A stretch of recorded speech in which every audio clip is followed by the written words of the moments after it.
खण्डे स्वघोषं निमज्जतम् आख्यापयन्तम् तदीयेति शितगेषु भक्तचित्तत्वम् पुनः प्रेम तस्तं शताव्रति वन्दे वरं देवमोक्षं न मोक्षं वधिं वा न चानं वडेऽहं वरेशादपिया इदं ते वपुरनाथ गोपाल बालम् सदा मे मनस्या विरास्तं किमन्ये इदं ते मुखाम्बोज अत्यन्त नील व्रतं कुन्तल स्निग्ध रक्तस्य गोप्या मुचुम्बितं बिम्ब रक्ताधरं मे मनस्या विरास्तम् अलम लक्ष्य लाभे नमो देव दामोदर अनंत विष्णु प्रसिद्ध प्रभो दुख जलाब्धिमग्नम्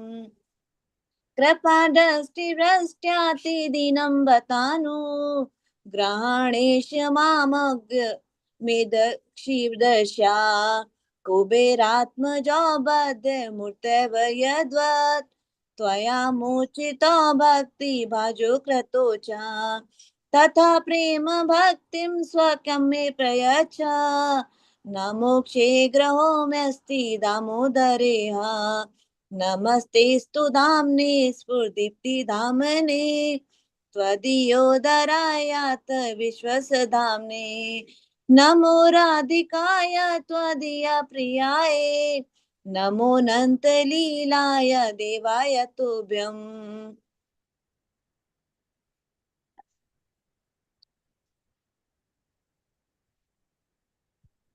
माता जी, इसका अर्थ है आपके पास हिंदी में? प्रभु जी अर्थ नहीं है मेरे पास हरे यही। हरे कृष्ण प्रभु जी, मेरे पास है, मैं पढ़ देता हूँ। मैं पढ़ रहा हूँ उनकी, आप स्क्रीन पे लगाइए।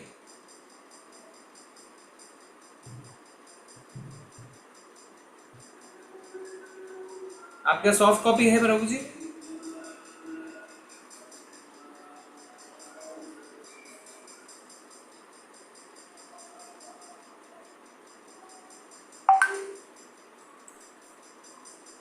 प्रभु जी मेरे पास है, मैं ओपन कर रही हूँ।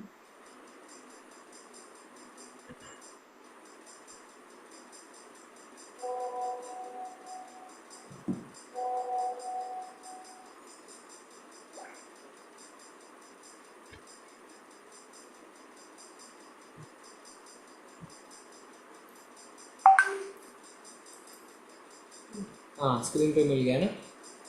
ठीक है, पढ़िए प्रभु जी।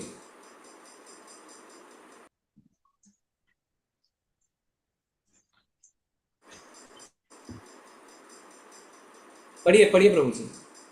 जी प्रभु जी, हरे कृष्णा।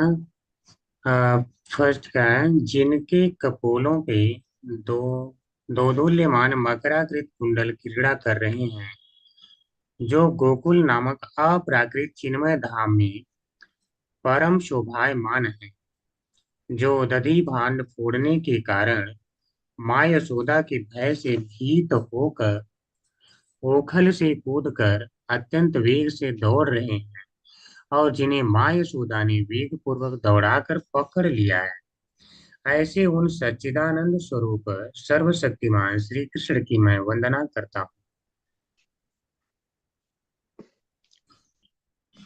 जननी के हाथ में छड़ी देखकर मार खाने के भय से डरकर जो रोते रोते बारंबार अपनी दोनों आंखों को अपने हस्त कमल से मसल रहे हैं, जिनके दोनों नेत्र भय से अत्यंत विह्वल हैं, मैया यशोदा अपने लाला का हाथ पकड़कर डांट रही हैं, रोदन की आवेग से बारंबार श्वास लेने के कारण शंख की भांति त्रिरेखा युक्त कंठ में पड़ी हुई मोतियों की माला आदि कंठभूषण जिनके कंपित हो रहे हैं, और जिनका उदर माँ यशोदा की वात्सल्य भक्ति के द्वारा रस्सी से बंधा हुआ है, उन सच्चिदानंद स्वरूप श्री दामोदर की मैं वंदना करता हूँ।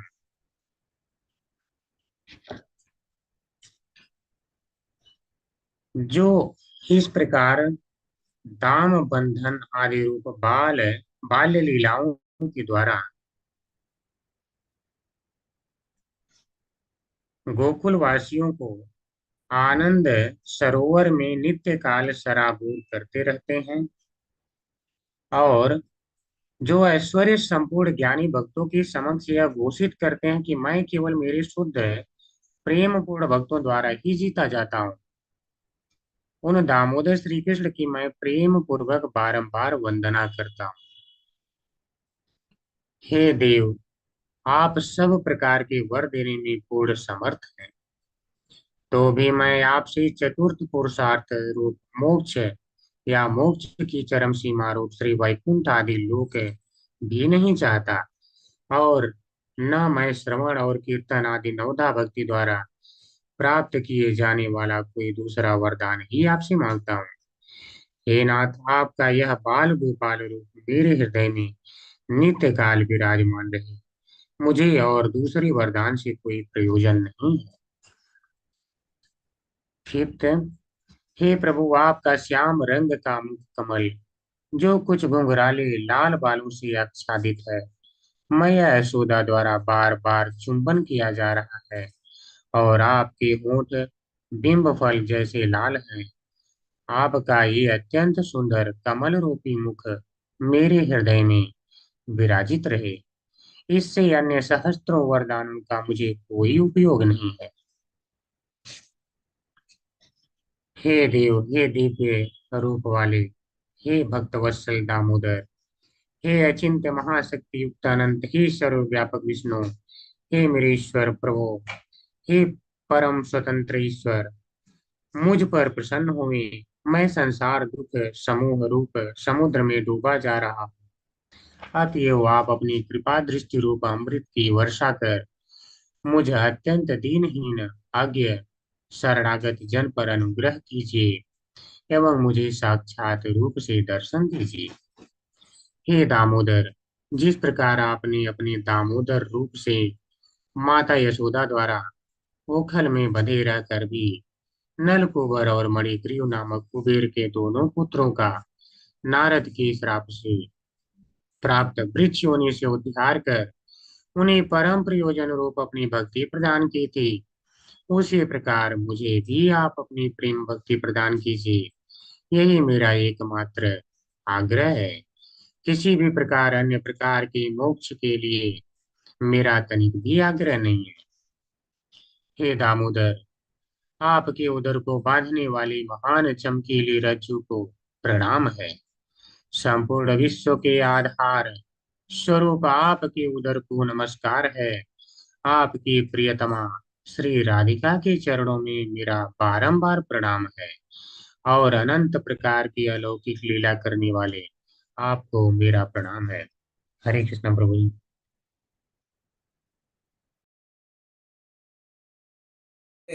वासुदेवाय। ओम नमो भगवते ओम नमो वासुदेवाय। भगवते वासुदेवाय। ओम नमो भगवते वासुदेवाय। ओम ओम नमो नमो ओम नमो भगवते भगवते भगवते वासुदेवाय। वासुदेवाय। ओम नमो भगवते वासुदेवाय। ओम ओम नमो नमो भगवते भगवते वासुदेवाय। वासुदेवाय।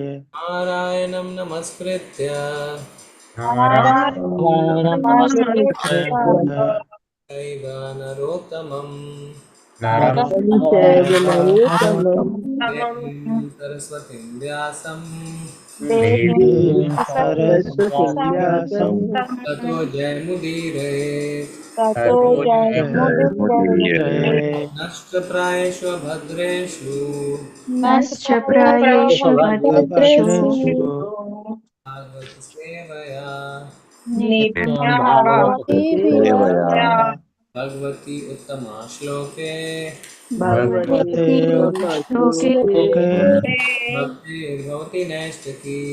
भक्तिर्भवति भक्तिर्भवति भक्तिर्भवति नैष्ठिकी। श्रीमद् भागवतम स्कंद 2 अध्याय 5 श्लोक संख्या 30। वैकारिकान् मनोजग्ने वैकारिकान् मनोजग्ने वैकारिकान् मनोजग्ने वैकारिकान् मनोजग्ने देवा वैकारिका दश देवा वैकारिका देवा वैकारिका दश देवा वैकारिका दिग्वातारका प्रचेत अस्वि दिग्वातारका प्रचेत अस्वि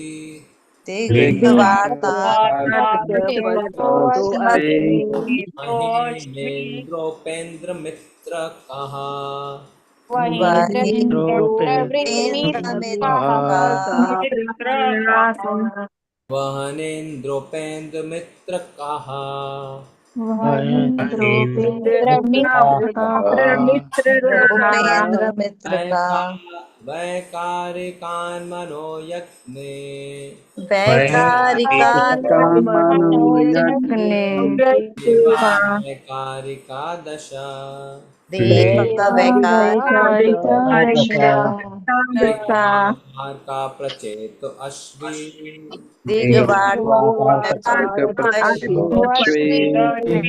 वहनेन्द्रोपेन्द्र मित्र कहा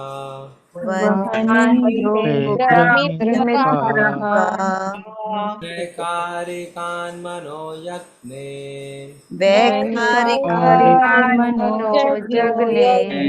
देवा वैकारिका दश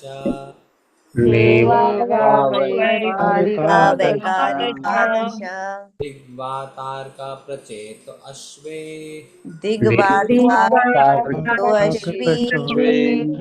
वहनेन्द्रोपेन्द्र मित्र कहा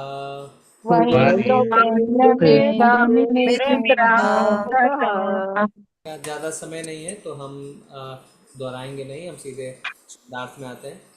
वैकारिकार सत्व से मनः मन यज्ञे उत्पन्न किया, देवः देवता, वैकारिकः सत्वगुण में 10 दिक् दिशाओं का अधिष्ठाता, वात वायु का अधिष्ठाता, अर्क सूर्य, प्रचेतः वरुण, अश्वी अश्विनी कुमार, वहनी अग्निदेव, इंद्र स्वर्ग का राजा, उपेंद्र स्वर्ग के श्री विग्रह, मित्र 12 आदित्यों में से एक, कहा प्रजापति ब्रह्मा।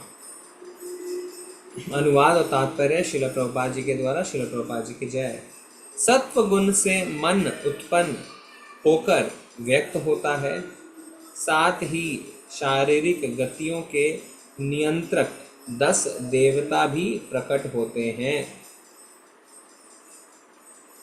ऐसे देवता दिशाओं के नियंत्रक, वायु के नियंत्रक सूर्यदेव, दक्ष प्रजापति के पिता, अश्विनी कुमार अग्निदेव, स्वर्ग का राजा इंद्र, स्वर्ग के पूजनीय आचार्य विग्रह, आदित्यों के प्रमुख तथा प्रजापति ब्रह्मा कहलाते हैं। सभी इस तरह अस्तित्व में आते हैं। जी तात्पर्य पढ़िए।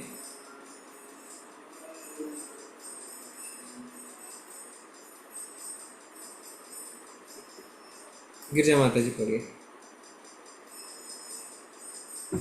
हरे कृष्णा प्रभु जी, हरे कृष्णा माता जी। शील प्रभुपाद की जय। तात्पर्य प्रभुपाद द्वारा। वैकारिक सृष्टि की उदासीन अवस्था है और तेजस सृष्टि का शुभारंभ, जबकि तमस अज्ञान के अंतर्गत इस बौद्धिक सृष्टि का पूर्ण प्रदर्शन है। फैक्ट्रियों तथा कार्यालयों में जीव की आवश्यकताओं का निर्माण ही कलयुग में सर्वाधिक प्रमुख है। जो यही निर्माण अज्ञान की सर्वोच्च अवस्था है। मानव समाज द्वारा ऐसे निर्माणकारी उद्योग तमोगुण में संपन्न होते हैं, क्योंकि वास्तव में निर्माण सामग्रियों की कोई आवश्यकता नहीं होती। मानव समाज को मूलतः अपने भरण पोषण के लिए भोजन की आवश्यकता होती है, सोने के लिए आश्रय, रक्षा के लिए संरक्षण तथा इंद्रिय तृप्ति के लिए वस्तुओं की चाहत होती है। इंद्रिया जीवन की व्यवहारिक चिन्ह है, जैसे कि अगले श्लोक में बताया जाएगा। मानवीय सभ्यता इंद्रियों की शुद्धता के लिए है और इंद्रिय तृप्ति के विषयों की पूर्ति केवल आवश्यकता के अनुसार होनी चाहिए, न कि कृत्रिम इंद्रिय आवश्यकताओं को भड़काने के लिए। भोजन, आश्रय, सुरक्षा तथा इंद्रिय तृप्ति ये बौद्धिक जीवन की आवश्यकता है, अन्यथा अपने हरे कृष्ण शुद्ध माता जी। होने। हरे कृष्ण हरे माता जी। कृष्ण। धन्यवाद प्रभु जी। हरे कृष्ण भूमिका माता जी, आप पढ़िए। हरे हरे कृष्णा, सभी को सादर प्रणाम। अन्यथा अपने शुद्ध मूल जीवन की सदूषण रहित अवस्था में जीव को इनकी आवश्यकता नहीं होती। अतएव आवश्यकताएं कृत्रिम होती हैं और जीवन की विशुद्ध अवस्था में ऐसी आवश्यकताएं नहीं होती। इस तरह कृत्रिम आवश्यकताएं बढ़ाना, जैसा कि भौतिक सभ्यता का मानक बन गया है, या मानव समाज का आर्थिक विकास करना, एक प्रकार से ज्ञान के बिना अंधकार में हाथ चलाना है। ऐसी व्यवस्था से मनुष्य की शक्ति नष्ट होती है, क्योंकि मानवीय शक्ति इंद्रियों को शुद्ध करने के लिए है, जिससे उन्हें भगवान की इंद्रियों को तुष्ट करने में लगाया जा सके। परमेश्वर समस्त इंद्रियों के स्वामी ऋषिकेश हैं, क्योंकि वे आध्यात्मिक इंद्रियों के अधिकारी हैं। ऋषिक का अर्थ है इंद्रियां तथा ईश का अर्थ है स्वामी। भगवान इंद्रियों के दास नहीं है। दूसरे शब्दों में, वे इंद्रियों के निर्देश पर नहीं चलते। हाँ, बद्ध जीव या जीव विशेष इंद्रियों के दास होते हैं। वे इंद्रियों के इशारे पर चलते हैं। इसलिए यह भौतिक सभ्यता एक प्रकार से इंद्रिय तृप्ति की व्यवस्था मात्र है। मानव सभ्यता का मापदंड इंद्रिय तृप्ति रूपी रोग का उपचार होना चाहिए, और यदि कोई भगवान की आध्यात्मिक इंद्रियों के तुष्ट करने के निमित्त मात्र बन जाए तो ऐसा कर सकता है। इंद्रियों को कभी उनके व्यापारों से रोकना नहीं चाहिए, अपितु उन्हें इंद्रियों के स्वामी ऋषिकेश की इंद्रिय तृप्ति की शुद्ध सेवा में लगाकर उन्हें पवित्र बनाना चाहिए। संपूर्ण भगवत गीता का यही उपदेश है। अर्जुन अपने सगे संबंधियों के साथ युद्ध न करने का निर्णय करके अपनी इंद्रियों की तुष्टि करना चाह रहा था, लेकिन भगवान श्री कृष्ण ने उसे भगवत गीता की शिक्षा दी, जिससे वह इंद्रिय तृप्ति संबंधी अपने निर्णय को पवित्र कर सके। अतएव अर्जुन ने भगवान की इंद्रियों को तुष्ट करना स्वीकार किया, और भगवान की इच्छा अनुसार उसने कुरुक्षेत्र के युद्ध में भाग लिया। हरे वेद हम कृष्ण माता जी। हरे हरे कृष्ण। कृष्ण। हरे कृष्ण आशा माता जी। कृष्ण प्रभु जी, शिला प्रभुपाद की जय। शिला प्रभुपाद द्वारा वेद हमें अंधकार की स्थिति से निकालकर प्रकाश के मार्ग पर अग्रसर होने का आदेश देते हैं। अतः प्रकाश का मार्ग भगवान की इंद्रियों की त्रिवृष्टि के लिए है, किंतु जो दिव्य भ्रमित है या अल्पज्ञ है, वे अर्जुन तथा अन्य भगवत भक्तों द्वारा दिखाए गए मार्ग का पालन करते हुए भगवान की दिव्य इंद्रियों को तुष्ट करने का कोई प्रयास किए बिना ही आत्म साक्षात्कार के पथ का अनुसरण करते हैं। इसके विपरीत वे इंद्रियां की क्रियाओं को रोकने का कृत्रिम प्रयास करते हैं या भगवान की दिव्य इंद्रियों की अवहेलना करते हैं। ज्ञान योग लेकिन भक्तगण योगियों तथा ज्ञानियों के ऊपर होते हैं, क्योंकि वे भगवान की इंद्रियों से इनकार नहीं करते। वे तो भगवान की इंद्रियों को तुष्ट करना चाहते हैं। ज्ञानी तथा योगी मात्र अपने अज्ञान रूपी अंधकार के कारण भगवान की इंद्रियों को नकारते हैं और कृत्रिम रीति से अपनी रुग्ण इंद्रियों को कार्यकलापों पर नियंत्रण प्राप्त करना चाहते हैं। इंद्रियों के रुग्ण होने पर उनमें भौतिक आवश्यकताओं की प्राप्ति व्यवस्था बढ़ती जाती है। जब कोई व्यक्ति इंद्रियों के कार्यकलापों को बढ़ाने की हानियों को देखता है तो वह ज्ञानी कहलाता है, और जब कोई व्यक्ति योग के नियमों के अभ्यास द्वारा उन्हीं इंद्रियों के कार्यकलापों को रोकना चाहता है तो वह योगी कहलाता है। किंतु जब वही व्यक्ति भगवान की दिव्य इंद्रियों से पूर्ण रूप से अवगत हो जाता है और उन्हें इंद्रियों की तुष्ट करना चाहता है तो वह भगवत भक्त कहलाता है। भगवत भक्त कभी भी भगवान की इंद्रियों के नकारते नहीं, ना ही वे कृत्रिम रूप से इंद्रियों के कार्यों को रोकते हैं, किंतु वे स्वेच्छा से अपनी पवित्र इंद्रियों से इंद्रियों की स्वामी की सेवा में लगाते हैं, जैसे कि अर्जुन ने किया था। और इस तरह वे भगवान की तृप्ति करने की पूर्णता प्राप्त करते हैं, जो सारी सिद्धि का चरम लक्ष्य है। हरे कृष्ण प्रभु जी, धन्यवाद। धन्यवाद माताजी। ओम अज्ञानतिमिरन्धस्य ज्ञानाञ्जनशलाकया चक्षुरुन्मिलितं येन तस्मै श्रीगुरुवे नमः। श्रीचैतन्यमनोभीष्टं स्थापितं येन भूतले स्वयं रूपा कदा मह्यं ददाति स्वपदान्तिकं। वन्देऽहं श्रीगुरुं श्रीयुतपदकमलं श्रीगुरुं वैष्णवांसि। श्रीरूपं साग्रजातं सहगं रघुनाथान्वितान्तं सजीवम् साधवेदं सावधूतं परिजनसहितं कृष्णचैतन्यदेवं श्रीराधा कृष्णपादान् सगणललिता श्रीविशाखान्वितांश्च। नमो विष्णुपादाय कृष्णप्रेष्ठाय भूतले श्रीमते भक्तिवेदान्तस्वामिनिति नामिने। नमस्ते सारस्वते देवे गौरवाणी प्रचारिणे निर्विशेषाय शून्यवादी पाश्चात्यदेशकारिणे। वाञ्छाकल्पतरुभ्यश्च कृपा सिन्धुभ्येव च पतितानां पावनेभ्यो वैष्णवेभ्यो नमो नमः। हे कृष्ण करुणा सिन्धु दीनबन्धु जगत्पते गोपेश गोपीकान्त राधाकान्त नमस्ते। तप्त काञ्चन गौरांगी श्रीराधे वृन्दावनेश्वरी वृषभानुसुते देवी प्रणमामि हरिप्रिये। जय हो श्री कृष्ण चैतन्य प्रभु नित्यानंद श्री अद्वैत गदाधर श्रीवासादि गौरभक्तवृंद। नमो महावदन्याय कृष्ण प्रेम प्रदायते कृष्णाय कृष्ण चैतन्य नामने गौतश्री नमः। हरे कृष्ण कृष्ण कृष्ण हरे राम राम राम हरे हरे। हरे कृष्ण कृष्ण कृष्ण हरे हरे। हरे राम राम राम हरे हरे। वैकारिकान् मनोयज्ञे देवा वैकारिका दश दिग्वातार्क प्रचेतो अश्वि वहनेन्द्रोपेन्द्र मित्र कहा। सत्वगुण से मन उत्पन्न होकर व्यक्त होता है, साथ ही शारीरिक गतियों के नियंत्रक 10 देवता भी प्रकट होते हैं। ऐसे देवता दिशाओं के नियंत्रक, वायु के नियंत्रक सूर्यदेव, दक्ष प्रजापति के पिता, अश्विनी कुमार अग्निदेव, स्वर्ग का राजा इंद्र, स्वर्ग के पूजनीय अर्च विग्रह, आदित्यों के प्रमुख तथा प्रजापति ब्रह्मा कहलाते हैं। सभी इस तरह अस्तित्व में आते हैं। हरे कृष्ण। धन्यवाद आप सभी का। तो देखिए, अगर आप देखें आज के श्लोक का अनुवाद और तात्पर्य में कोई मैचिंग नहीं है। तात्पर्य और अनुवाद में कोई मैचिंग नहीं है।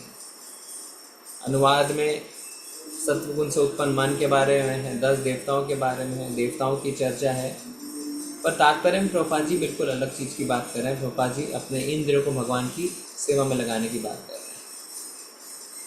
हमारे लिए बहुत आवश्यक है इस बात को जानना कि जितना प्रभुपाद ने अपने तात्पर्य में बताया है, बताने की कोशिश करी है, वो हमारे लिए पर्याप्त है।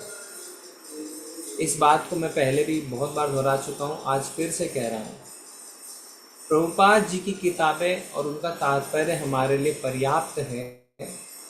उससे अधिक जानने, इधर उधर आचार्यों की टीकाएं पढ़ने की कोई आवश्यकता नहीं है।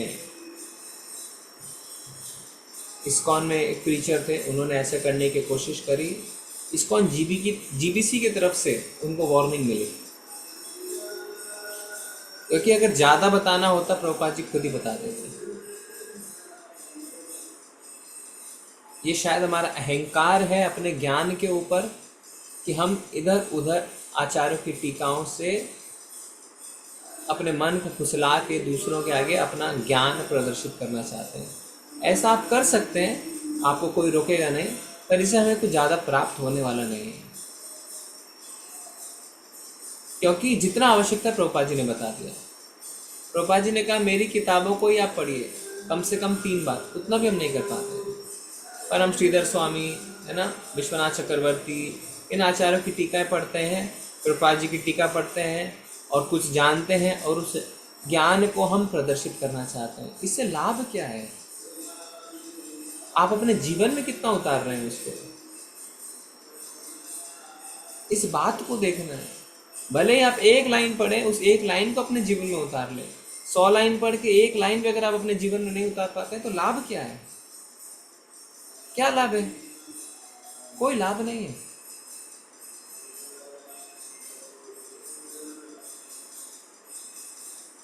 भक्ति का मार्ग अपना ज्ञान को प्रदर्शन करने का मार्ग नहीं है। भक्ति का मार्ग बहुत साधारण है, भगवान की सेवा करना। क्या हम कर पा रहे हैं उसको ठीक से? कर पा रहे हैं क्या? आप खुद ही सोच के देखिए। अगर कर पा रहे होते तो अभी तक हम जिन भक्तों ने, जो भक्त क्लास अटेंड करते हैं, जो भक्त यहाँ से दीक्षा लिए हैं, दीक्षा के बाद या उसके बाद नादारत है, उनको एक बार देखने को नहीं है मंदिर में। एक बार वो मंदिर में नजर नहीं आए सेवा करने के लिए। तो क्या हमने जीवन में उतारा उसको? नहीं प्रभु जी, हम लोकल मंदिर में सेवा करते हैं, अच्छी बात है, पर आपका प्रयास कहाँ पे है कि आप उस शिक्षा गुरु के प्रति कृतज्ञ हैं जिन्होंने आपको दीक्षा दिलाई? कहाँ पे आपने वो प्रयास दिखाया अपना? जीवन में उतारना आवश्यक है। माया आपको कहां से पकड़ेगी आपको पता भी नहीं चलेगा।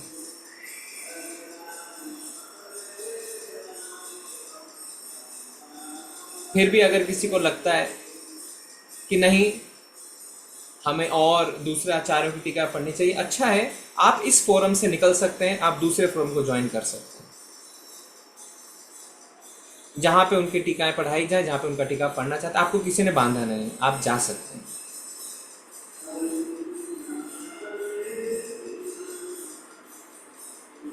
एक लाइन भी पढ़ें पर उसको अपने जीवन में उतारें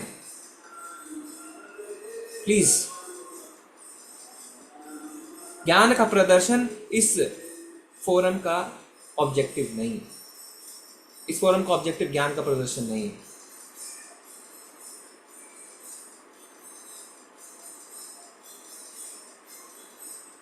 ज्ञान वहां पे झलकता है जहां पे पता चलता है कि आपके चरित्र में आपने इस ज्ञान को कितना उतारा है, कितना सैक्रिफाइस किया है आपने। कई बार हमने देखा जो कांग्रीगेशन है वो ब्रह्मचारी को चैलेंज कर देते हैं। सबसे पहले उनको ये सोचना चाहिए कि ब्रह्मचारी के सैक्रिफाइस को देखें।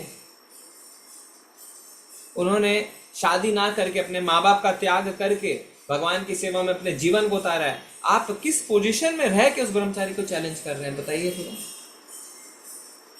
हो सकता है कोई ब्राइट कांग्रीगेशन है, उसको ज्ञान ज्यादा है, वो उसके बल पे ब्रह्मचारी को चैलेंज करने लगता है। अरे आप तो गृहस्थ में रह के अपने पूरी तरीके से भौतिक इंद्रियों को तुष्ट करते हुए, सब कुछ करते हुए कार्य कर रहे हैं। आपने ब्रह्मचारी का सैक्रिफाइस किया भी है क्या? नहीं किया है। इस छोटे छोटे पॉइंट्स को समझना बहुत आवश्यक है। अभी हमने भक्ति की शुरुआत भी नहीं करी है ठीक से, और अगर हम इन वीड्स जिसको कहते हैं उसमें पड़ जाएंगे तो भक्ति नष्ट हो जाएगी। ह्यूमिलिटी भक्ति का पहला अंग है। ह्यूमिलिटी, विनम्र बने, विनम्र, दूसरों को आगे रखें, खुद को पीछे रखें, यह है भक्ति। जब प्रभुपाद जी एयरपोर्ट पे रहते थे, कुछ भक्त उनके बगल में बैठे रहते थे, कुछ भक्त बुक्स बांटते थे। प्रभुपाद जी की नजर कभी भी अपने अगल बगल बैठे भक्तों पे नहीं जाती थी, उनकी नजर जाती थी जो बुक्स बांट रहे हैं, उनसे ज्यादा प्रसन्न होते थे। हरिदास ठाकुर चैतन्य महाप्रभु के सामने भी नहीं आते थे, पीछे रहते थे, पर चैतन्य महाप्रभु सबसे कहते थे, कहाँ है हरिदास, उसको बुलाओ। सेवा आवश्यक है, विनम्रता आवश्यक है। लाइमलाइट में रहना, अपने आप को आगे दिखाना, लीडर बनना आवश्यक नहीं है।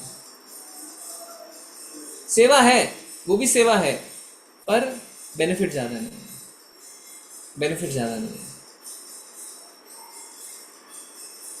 जैसे कोई मंदिर में फेस्टिवल है, उसमें जो माताएं जो प्रभु किचन में सेवा दे रहे हैं, उनकी सेवा परम है, क्योंकि वो लाइमलाइट में भी नहीं है, और पीछे सुबह से शाम सिर्फ प्रसादम बनाते बनाते बनाते बनाते लास्ट में जब सब खत्म हो जाता है, उनको शायद मिलता भी नहीं है जो उन्होंने खुद बनाया, सब खत्म हो जाता है। तो भगवान किससे ज्यादा प्रसन्न होंगे? उससे जो आगे खड़ा होकर नाच रहा है कैमरे के आगे, या उससे जो किचन में कुकिंग कर रहा है? आप बताइए किससे ज्यादा प्रसन्न होंगे?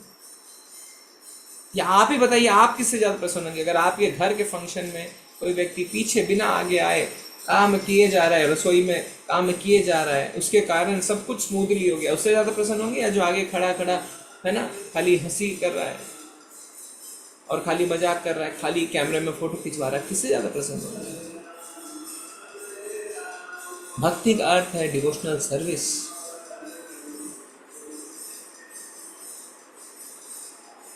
ये सब प्रयास है, हम सब प्रयास कर रहे हैं, आपस में प्रयास कर रहे हैं। अकेले हम नहीं जा पाएंगे, सबके साथ जा पाएंगे। सबको साथ लेके चलना है, सबको समान रूप से आगे बढ़ाते हुए, सम्मान देते हुए, विनम्रता के साथ आगे बढ़ना है। ये फोरम ज्ञान का प्रदर्शन करने के लिए नहीं है।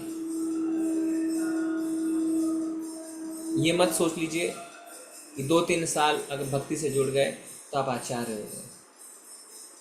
प्लीज पहले आपको अपना रियलाइजेशन दिखाना है। क्या रियलाइजेशन है आपको? क्या आपने सेक्रीफाइस किया अपने लाइफ में? क्या सेक्रीफाइस के पहले बताइए।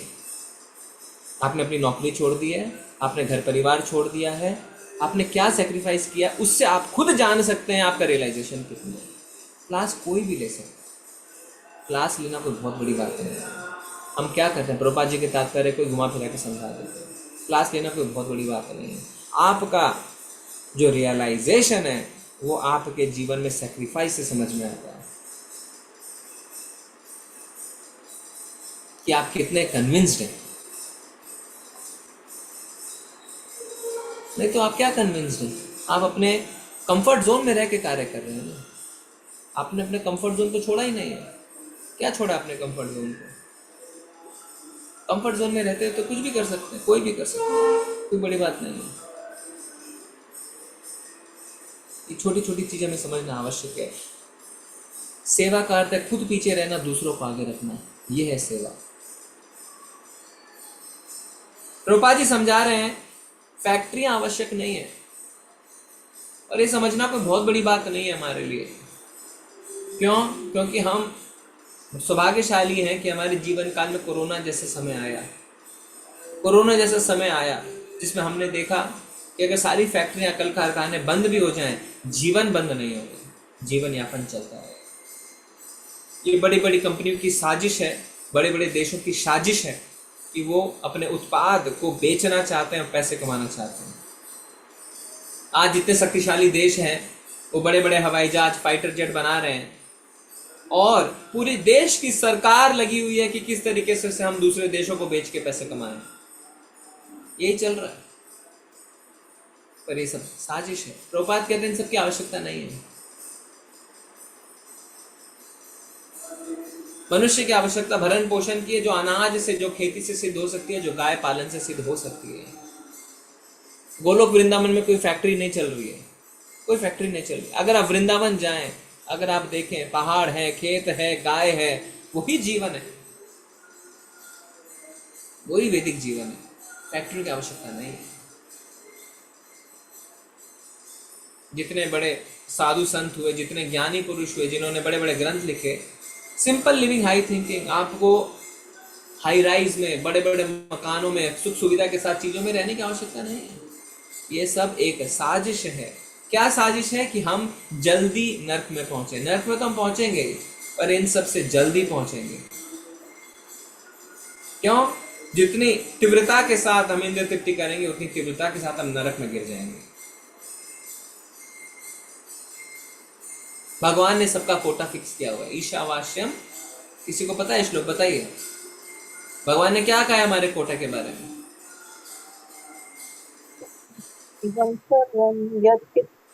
जगत्याम जगत।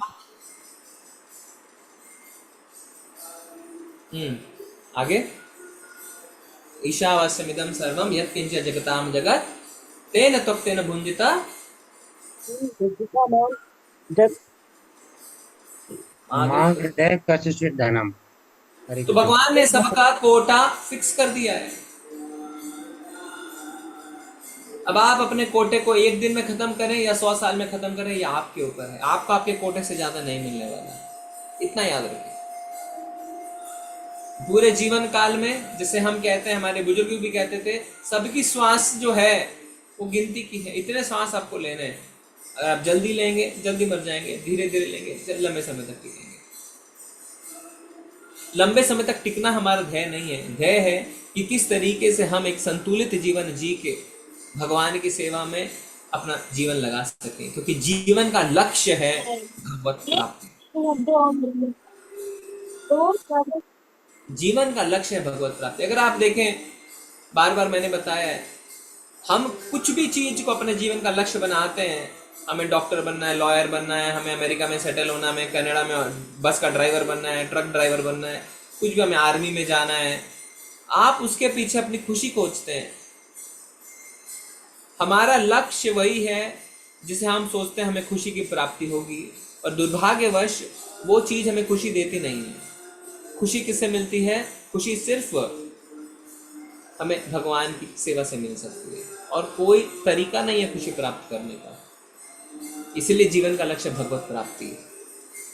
इतना तो हम सब जानते हैं कि जीवन का लक्ष्य हम खुशी मानते हैं, कि हमें खुशी चाहिए। कोई सोचता है हम पैसे कमा के खुश हो जाएंगे, कोई सोचता है हम गरीबों की सेवा करके खुश हो जाएंगे, कोई सोचता है हम बाहर जाके, है ना, आरामदायक घर में रह के खुश। अल्टीमेटली अगर आप देखें, उसके परे देखें, खुशी चाहते हैं सब, पर खुशी सिर्फ भगवान की सेवा से ही मिल सकती है और किसी चीज से नहीं मिल सकती। बाकी चीजों से, भौतिक चीजों से जो खुशी है वो क्षणिक है, मिलती है, क्षणिक है, खत्म हो जाती है। पर अगर एटर्नल खुशी चाहिए, शाश्वत खुशी चाहिए, तो आपको निष्काम भाव से भगवान की सेवा करनी पड़ेगी। उससे शाश्वत खुशी की प्राप्ति होती है, क्योंकि वहां पे आपने बदले में कुछ नहीं चाहा। प्रभुपाद जी जोड़ दे रहे हैं तात्पर्य में, ऋषिकेन ऋषिकेश सेवनम भक्ति रुच्यते। हम सोचते हैं ठीक है, हम अपनी भौतिक चीजों से अपनी इंद्रियों को खींच लेंगे, जैसे एक कछुआ, एक टॉर्टोइस अपने इंद्रियों को समेट लेता है, तो आप समेट लेंगे, पर ये रिकमेंडेड नहीं है। रिकमेंडेड है आप अपनी इंद्रियों को भगवान की सेवा में लगाएं। अगर आपको कुछ मिला है, उसको आप भगवान की सेवा में उपयोग करें, क्योंकि वो वैराग्य ज़्यादा दिन तक टिकेगा नहीं। मान लीजिए आप बहुत धनवान हो गए, आप बोलेंगे मुझे धन से क्या प्रयोजन, अच्छी बात है, और वो ज़्यादा दिन तक वैराग्य टिकेगा नहीं। आप अपने धन को भगवान की सेवा में उपयोग करिए, वो ज़्यादा लंबे तक टिकेगा, वो वैराग्य टिकेगा, वो भी वैराग्य है, क्योंकि आपने अपने धन को अपनी सेवा में नहीं, भगवान की सेवा में, वो भी वैराग्य है। सिर्फ विड्रॉ कर लेना अपने आप को ज़्यादा दिन तक टिकेगा नहीं। आप उस चीज को भगवान की सेवा में लगाइए। बहुत साधारण है, भक्ति कोई डिफिकल्ट नहीं है। अगर आप मन में पूर्ण विश्वास के साथ चीजों को मान लेते हैं, तो आपके दिनचर्या में वो चीजें दिखने लगती हैं। कल किसी भक्त ने कहा, प्रभु जी भक्ति में आने के बाद मेरे खर्चे कम हो गए। होते हैं खर्चे कम, आप देखिए आपके जीवन में खर्च कम हुए कि नहीं हुए। तो प्रभु जी अब मुझे कपड़ों में इंटरेस्ट नहीं है, अब फालतू की चीज़ों में इंटरेस्ट नहीं है, कहीं इधर उधर घूमने जाने में मुझे कोई इंटरेस्ट नहीं है, मेरे खर्चे बहुत कम हो गए। नशा मैं नहीं करता हूँ, पहले मैं थोड़ा बहुत नशा कर लेता था, अब मैं सट्टाबाजी नहीं करता हूँ, है ना, मेरे खर्चे कम हो गए, वैराग्य आ गया।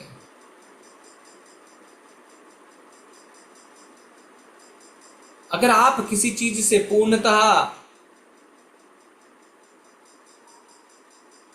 विश्वास है, किसी चीज के ऊपर आप उसको मान रहे हैं, तो आपके जीवन की हरकत उस बात को दर्शाना चाहिए।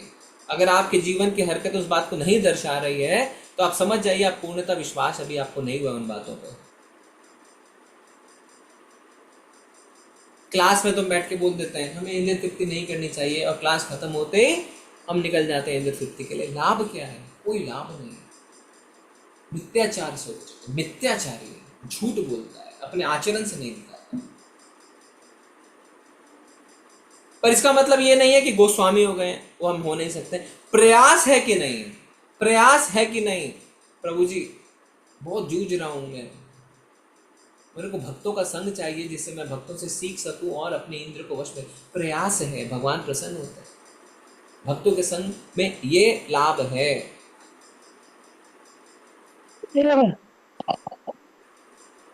प्रयास है कि नहीं है, क्योंकि अगर तुरंत ही हम गोस्वामी हो जाएं तो फिर थोड़ी ना बैठ के ये सब चीजें चलेंगी। तो फिर तो हरे कृष्णा, ये चीजें चल रही हैं क्योंकि हम मिल के प्रयास कर रहे हैं। और अगर कोई फर्क ही नहीं पड़ा, सिर्फ हमें यहाँ पे कुछ ज्ञान के बिंदु मिल गए जिससे हम अपने आस पड़ोस में, अपने नेबरहुड में, अपने ऑफिस कोलीग्स के सामने हम अपने ज्ञान का प्रदर्शन कर सकें, हरे कृष्णा, आप गलत मार्ग पे हैं।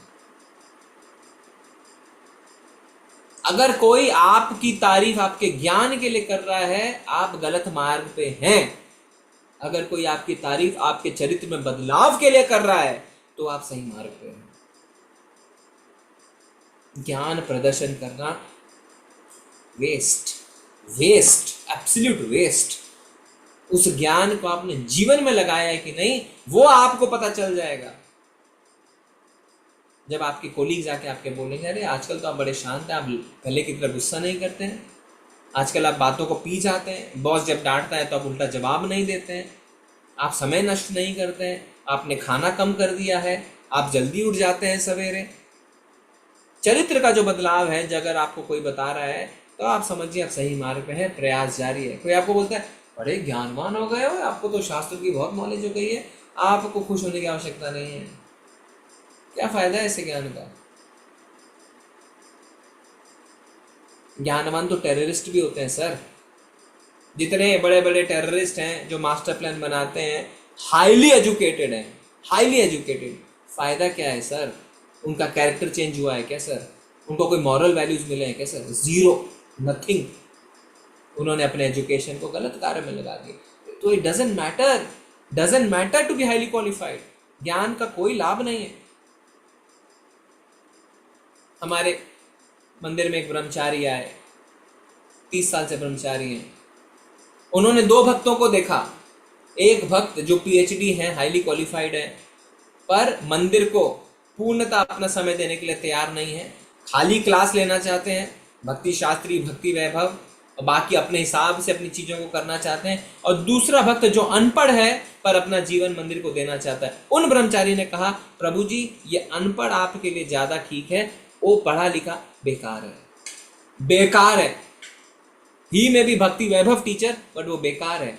ये अनपढ़ जो अपना जीवन देने को तैयार है, इसको आपको स्वीकार करना है, इसको अपनी दया का पात्र बनाना है, इसको मंदिर में रखना है, ना कि उस व्यक्ति को जो अपने टर्म्स एंड कंडीशंस पे चलना चाहते हैं, जो सिर्फ अपना ज्ञान देना चाहते हैं, क्लास लेना चाहते हैं, बाकी 0/0। कोई लाभ नहीं। अपना जीवन देना, अपने घर को छोड़ के मंदिर में रहना कोई आसान बात नहीं है। घर पे बैठे बैठे और कंप्यूटर के आगे एसी में हम क्लास ले सकते हैं, कोई फर्क नहीं पड़ता उससे, कोई फर्क नहीं पड़ता। मायावादी भी क्लास लेते हैं।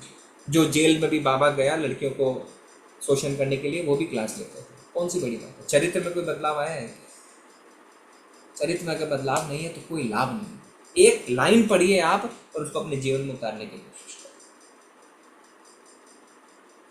सैकड़ों ऐसे पॉइंट हैं जो हम ना जानते हैं, ना जान पाएंगे, ना बता पाएंगे, क्योंकि हमारा वो लेवल नहीं है। पर क्या 1-2 पॉइंट हम ऐसे जान लें जिसको जीवन में उतार लें, वो मैटर करता है। और कोई पॉइंट मैटर नहीं करता, डजंट मैटर। चैतन्य महाप्रभु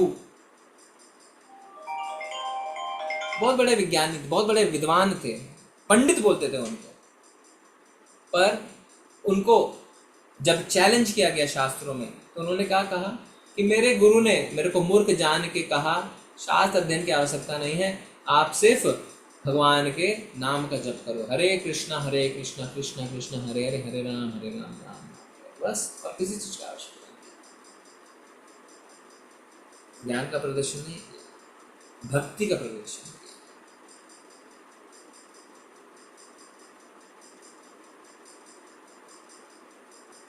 तो ज़्यादा चीज़ों को कॉम्प्लिकेटेड बनाने की आवश्यकता नहीं है। सिंपल चीज़ें अपने जीवन में उतारने की आवश्यकता है। यह है भक्ति, यह है कृष्ण कॉन्शियसनेस।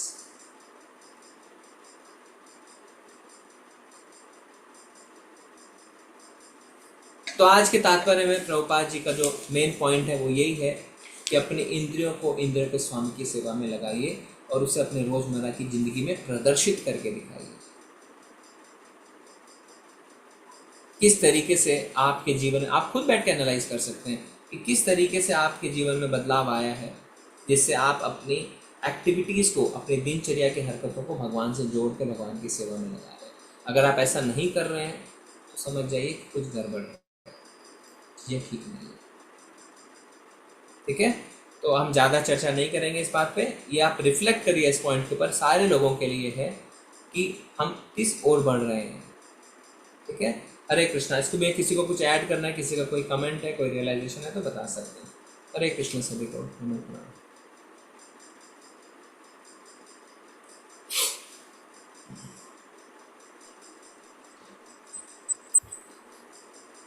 हरे कृष्णा प्रभु जी।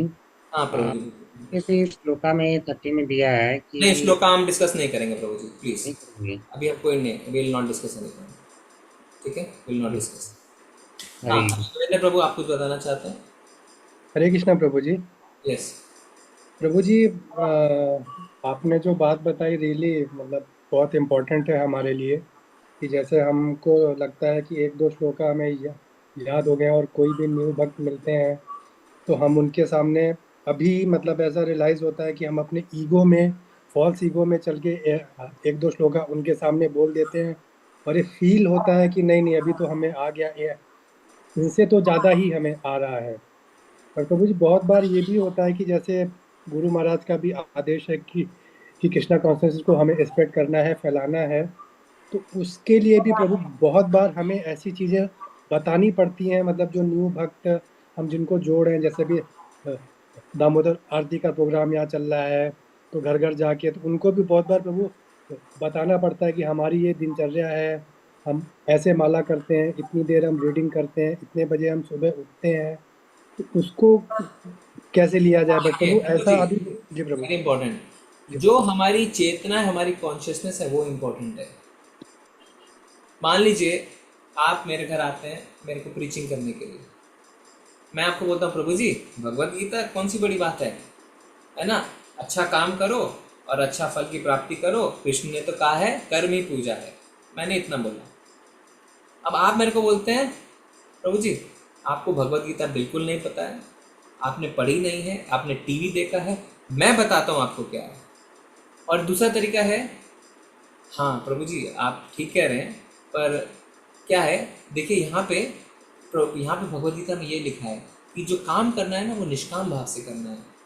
बोले निष्काम भाव क्या होता है? अच्छा निष्काम भाव मतलब प्रभु जी फल की इच्छा के बिना करना है। ओ, एक हुआ दूसरे को चैलेंज कर देना आपको आता नहीं है, मैं बताता हूँ मेरे को आता है। दूसरा कि प्रभु जी देखिए आपको क्या समझना है, आपका एक छोटा बच्चा है जिसको आपको डेंजर से बाहर निकालना है, खतरे से बाहर निकालना है। आप उस बच्चे को ये एहसास दिलाते हुए कि देख मैं तेरे को खतरे से बाहर निकाल रहा हूँ, वो करेंगे, या आप सीधा उसका हाथ पकड़ के उसको निकाल लेंगे, भले ही वो कितनी नादानी करता रहे।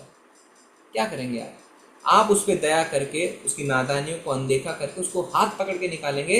ये नहीं जताएंगे अरे क्या कर रहा है, देख मैं तेरे को बचाने जा रहा हूँ, ये नहीं करेंगे। हम क्या करते हैं, पहले वाला अप्रोच करते हैं, हम अपना शो ऑफ करते हैं, हमारी कॉन्शियसनेस एकदम नेगेटिव कॉन्शियसनेस।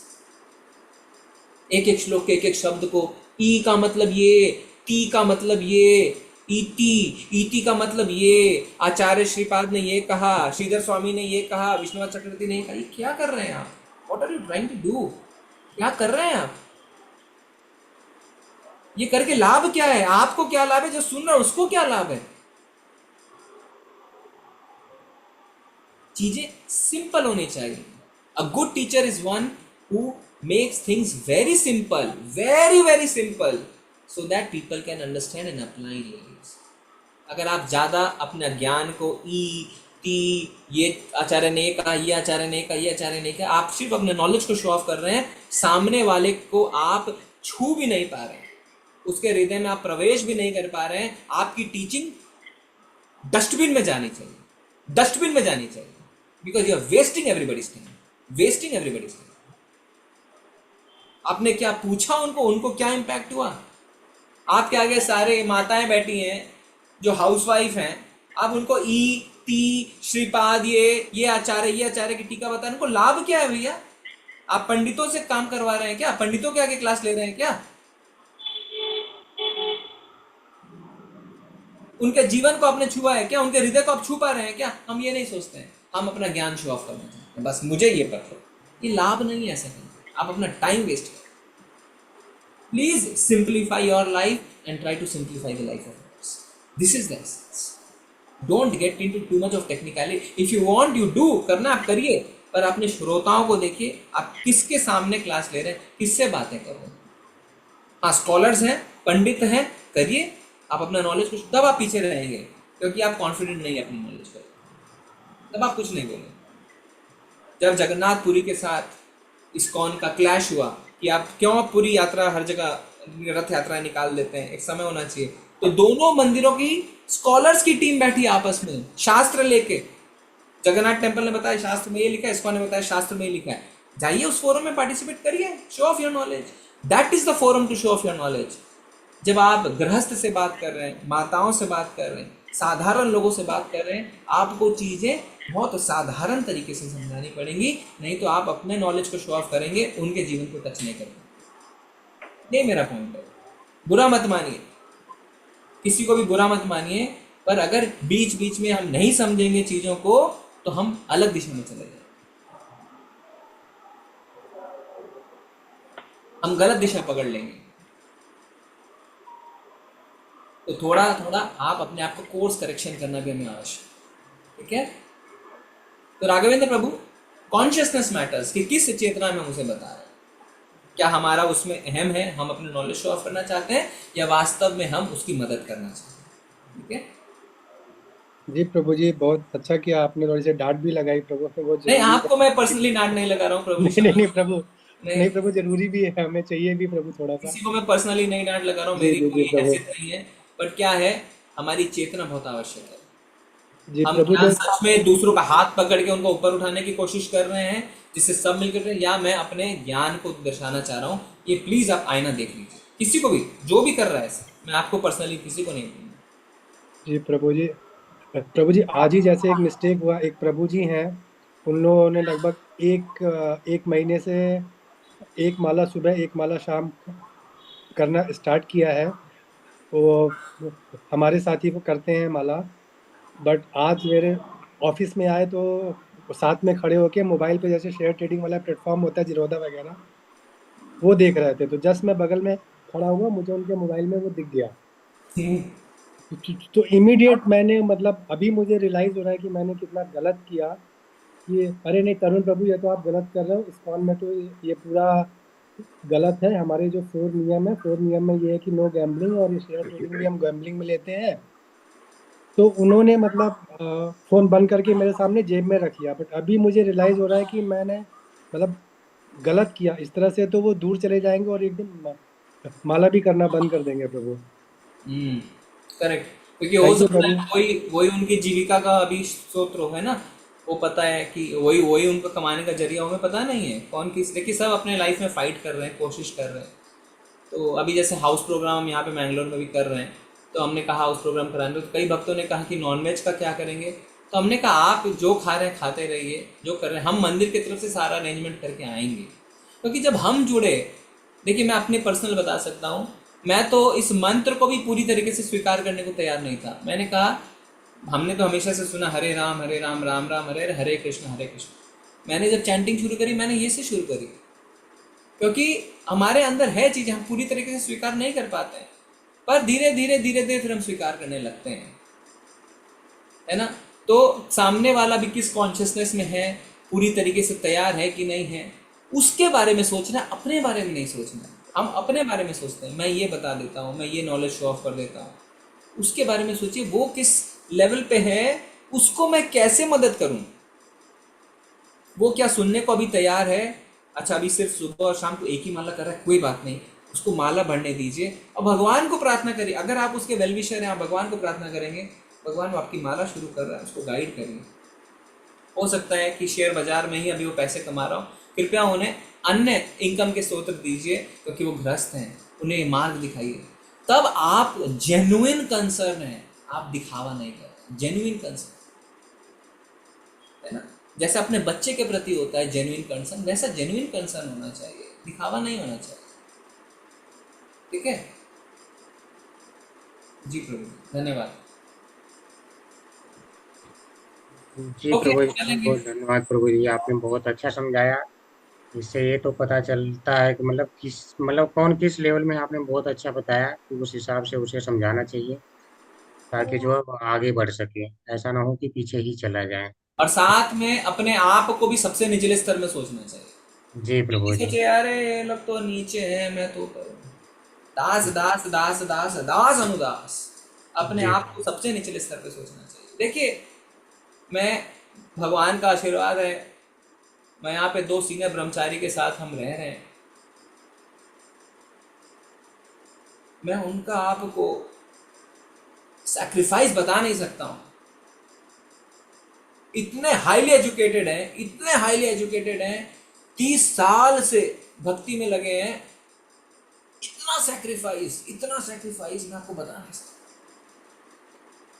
हम 2-3 साल से जुड़े हैं, हम कुछ बोलते हैं, सजेशन रखते हैं, गलत सजेशन है, पर फिर भी हम लोग को एनकरेज करने के लिए बोलते हैं करो, और बाद में हम गलत सिद्ध होते हैं।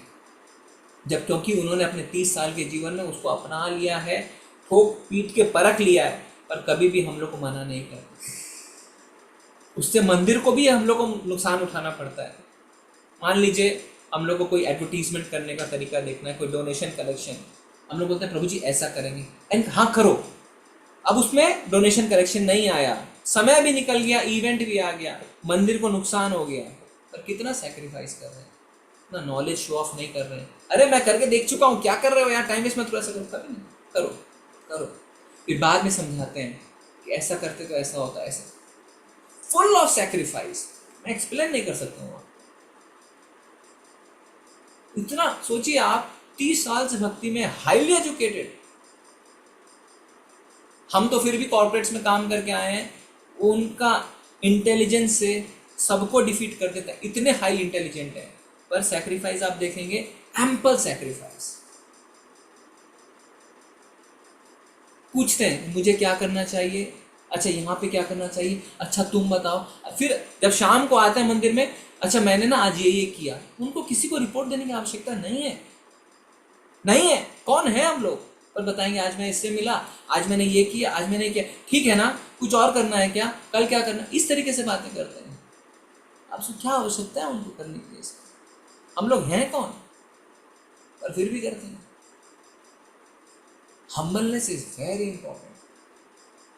प्रभुपाद जब back to godhead magazine distribute कर रहे थे, उनको किसी चलते फिरते व्यक्ति ने कहा, प्रभुपाद आप मैगजीन डिस्ट्रीब्यूट मत करिए, लोग मैगजीन फेंक देते हैं, आप बुक्स डिस्ट्रीब्यूट करिए। उन्होंने कहा ये भगवान का मैसेज है। एक आचार्य, एम्पावर्ड आचार्य, जिन्होंने पूरे दुनिया को भक्ति में ले आए, वो एक चलते फिरते आदमी के वाक्य को कह रहे हैं भगवान का इंस्ट्रक्शन है, मैं बुक्स प्रिंट करूं।